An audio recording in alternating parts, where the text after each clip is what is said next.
गणपती बाप्पाच्या पूजेत करू नका ही चूक, काळजी घ्या. श्री गणेशाच्या पूजेमध्ये काही विशेष नियमांची काळजी घेतली जाते. त्यांच्या पूजेत काय अर्पण करावे आणि काय करू नये यासंबंधी विशेष श्रद्धा आणि नियम शास्त्रात सांगितले आहेत. यावेळी गणेश चतुर्थी 7 सप्टेंबर रोजी आहे. त्याआधी जाणून घेऊया की गणेश चतुर्थीची पूजा करताना कोणत्या गोष्टींची काळजी घ्यावी.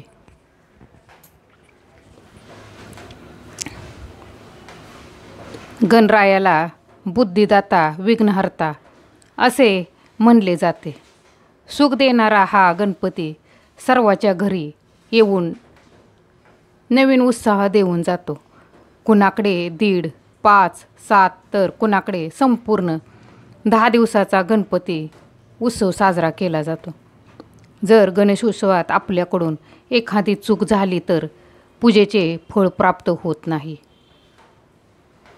या गणपतीचे पार्थिव पूजन करण्याआधी आणि खास करून ज्यांच्या घरी पहिल्यांदा बाप्पा येणार असेल तर त्यांनी गणेशोत्सवात हे नियम लक्षात ठेवावे.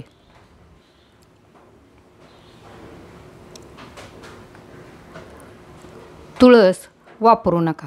पौराणिक मान्यतेनुसार तुळशीचा उपयोग भगवान शिव तसेच त्यांचा पुत्र गणेश यांच्या पूजेत केला जात नाही. असे मानले जाते की श्री गणेशाने तुळशीला शाप दिला होता की तुळशीचा वापर त्याच्या पूजेत होणार नाही.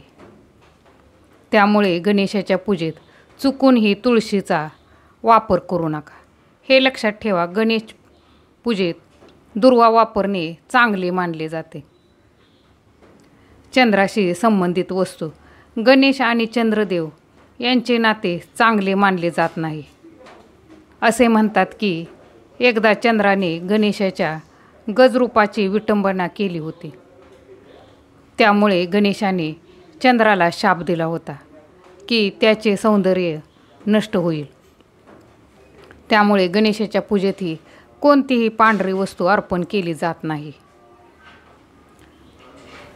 पांढरे चंदन ऐवजी पिवळे चंदन, पांढऱ्या वस्त्राऐवजी पिवळे वस्त्र आणि पिवळे जनेऊ वापरावे.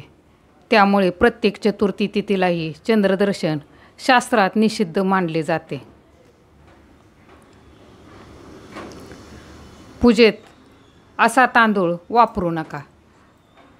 तांदळाला अक्षदा असेही म्हणतात आणि त्याचा अर्थ असा होतो की जो कुजला नाही म्हणजेच तो साबूद आहे. गणपतीच्या पूजेत चुकूनही तुटलेला तांदूळ अर्पण करू नये. त्याऐवजी अख्खा तांदूळ वापरा जो कुठेही तुटलेला नाही. यासोबतच गणेशाच्या पूजेमध्ये ओल्या तांदळाचा वापर केला जातो असेही मानले जाते. केतकीचे फूल. भगवान शंकराप्रमाणेच गणेशाच्या पूजेतही केतकीचे फूल वापरण्यास मनाई आहे. भगवान शिवाने केतकीच्या फुलाला शाप दिला होता अशी कथा सांगण्यात येते.